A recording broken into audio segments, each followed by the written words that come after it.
नमस्कार, खास मुलाकात में आपका स्वागत है। खास मुलाकात में आज हम पहुंचे हैं श्री राधा कृष्ण गौ सेवा समिति अरनियाला में, जहां के अध्यक्ष त्रिलोक राम जी जांगीड़ हमारे साथ है। जानेंगे इनसे कब से सेवा दे रहे हैं और क्या क्या समस्याएं हैं, क्या समस्याएं आ रही हैं, अनुदान ठीक समय पर आ रहा है नहीं आ रहा है, लोगों का क्या सहयोग मिल रहा है। त्रिलोक राम जी इससे पहले टीचिंग लाइन में थे, मास्टर रहे हैं, इन्होंने समाज सेवा पहले भी की है और गौ सेवा अब कर रहे हैं। तो जानेंगे मुख्य रूप से क्या समस्या है और कैसी सेवा चल रही है। तो स्वागत है सर आपका। हाँ जी, नमस्कार। हमारे यहाँ गौशाला में कोई जगह की तो कोई प्रॉब्लम नहीं है, लेकिन जगह हमारे यहाँ जो है वो गौचर की है। गुरुदेव, आपने पहले समाज सेवा की टीचर थे आप, तो आपने कहाँ कहाँ सेवाएं दी और कब रिटायरमेंट हुए? ज़्यादा सेवाएं मेरी अपने हमारे ग्राम पंचायत के गांव खेड़ा किशनपुरा में, जो पहली पोस्टिंग मेरी थी वहाँ, मतलब 1985। अच्छा।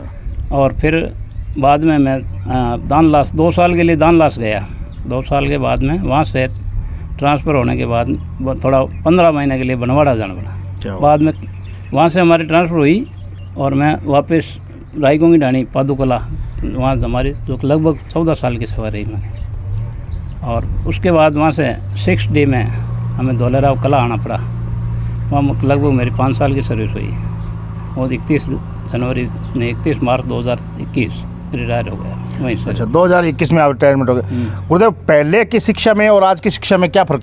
अभी सब शिक्षा तो वही है, लेकिन अब आज के लोगों की जो है अपनी सोच जो है वो बदल गई है। टीचर्स के प्रति उनका भाव अच्छा नहीं है।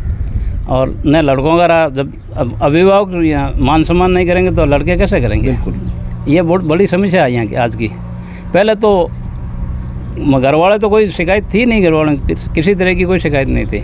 और जो जैसा शिकायत नहीं तो डर था, और डर से वो हमेशा बहस बिना प्रीत नहीं होती है, और बहुत बढ़िया चलता था पहले। आज मतलब शिक्षा को बिजनेस बना दिया गया है। हाँ, शिक्षा बिजनेस ही है। वैसे भी जो सरकारी स्कूलों में लोग ज़्यादा रुचि नहीं ले रहे हैं, जबकि वास्तविकता क्या है, सरकारी स्कूल तो सरकारी स्कूल ही है। बिल्कुल। लेकिन प्राइवेटीकरण ज़्यादा होने से इसमें सरकार का भी सहयोग है, ऐसी बात नहीं है। सरकार खुद सहयोग कर रही है प्राइवेट वाला को, उस पर थोड़ा शिकंजा कसे तो अपना भी सही हो जाता है। बिल्कुल, नहीं तो फिर ये ऐसे चलेगा। और मैं जहाँ तक मेरा सुझाव है, मतलब ये आखिर में इन स्कूलों को, सरकारी स्कूलों को बंद होने की कगार पर ले जाकर छोड़ेंगे, ऐसी स्थिति है अभी। तो गुरुदेव, आप पहले टीचर लाइन में थे, उसके बाद में आप गौशाला में गौ सेवा कर रहे हो। तो इस गौशाला की स्थापना कब हुई थी? ये 2002 की है। अच्छा। गौशाला में, और मैं इस गौशाला में 2020 मई 2020 से मैं इसमें आया हूँ। और पहले यहाँ कुछ नहीं था। आज जो भी है, जो भी आपको यहाँ दिख रहा है वो इस 5 सालों में ही हुआ है, और पहले कुछ नहीं था। और आज जिस समय मैंने संभाली उस समय 150 के करीब गाय थी। नामांकन तो था, लेकिन गाय 150 के करीब थी। और आज हमारे यहाँ 700 गाय हैं। तो अभी मान लो आपके पास कुल कितनी गाय हैं, उसमें से दुधारू गाय कितनी है?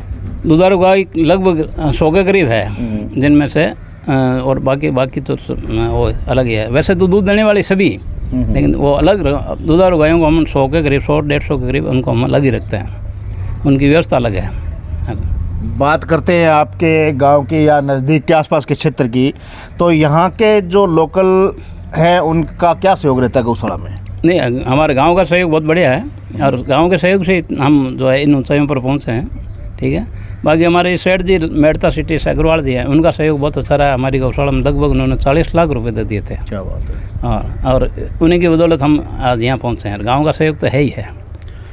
बात करते हैं अनुदान की, तो गौशाला संचालकों का कहना है कि अनुदान टाइम पर नहीं आता। आप क्या कहेंगे? हाँ, कभी भी लेट तो हो जाता है। पहले जब मैं शुरू में जब यहाँ आया तो उस समय तो मई जून में जो पेमेंट मिलता था, आज कम से कम अक्टूबर नवंबर भी हो जाता है, और गई साल तो हो गई थी फरवरी भी। अच्छा। ये तो बहुत लेट है। ये तो अप्रैल तक अनुदान है, तो मई जून में आना ही चाहिए। और पर इनको लेट करने में तो असुविधा होती है। जब उस समय चारे का व्यवस्था रहती है, चारा, उस समय चारा नहीं मिल पाता हमें। तो आपके हिसाब से अनुदान कौन से महीने तक आ जाना चाहिए और अनुदान कितना आना चाहिए? अनुदान तो मतलब यूँ तो जितना मिले भी ठीक है, लेकिन कम से कम जो 50 रुपये और 25 रुपये तो होना ही चाहिए, क्यों आज महंगाई का ज़माना, चारा बहुत महंगा है। 2020 में यहाँ आया तब 4 रुपये किलो चारा था, और आज वही चारा 8 रुपये 9 रुपये किलो मिलता है।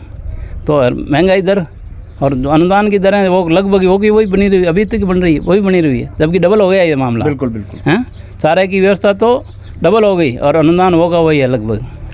तो सरकार का कहना है कि हमने पहले 6 महीने का अनुदान किया था, अब हम 9 महीने का दे रहे हैं, और अभी पीछे शायद 4 या 5 रुपये बढ़ाए भी गए हैं। हाँ, बढ़ाए थे हैं, लेकिन वो बहुत कम है। अच्छा। इतनी ये नहीं है, इसमें व्यवस्था सही नहीं चलेगी, पूर्ति हो नहीं पाती। पूर्ति नहीं हो पा रही है हमारे।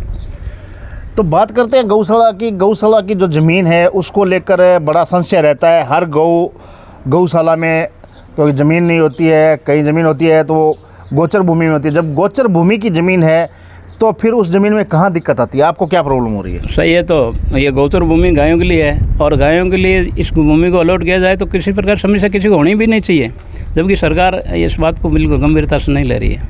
हमें बहुत परेशानी है, मतलब हर आदमी को परेशानी है। बिल्कुल। हाँ, इस बात की।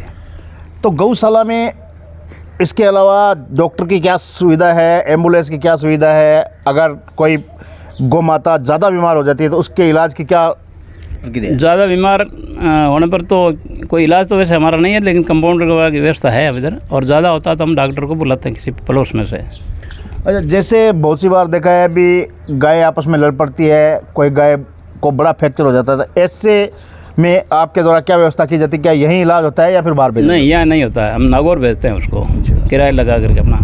कम एक गाय या एक कोई भी जानवर है, कम से कम 10,000 रुपये खर्च होते हैं उसको नागौर पहुँचाने के लिए।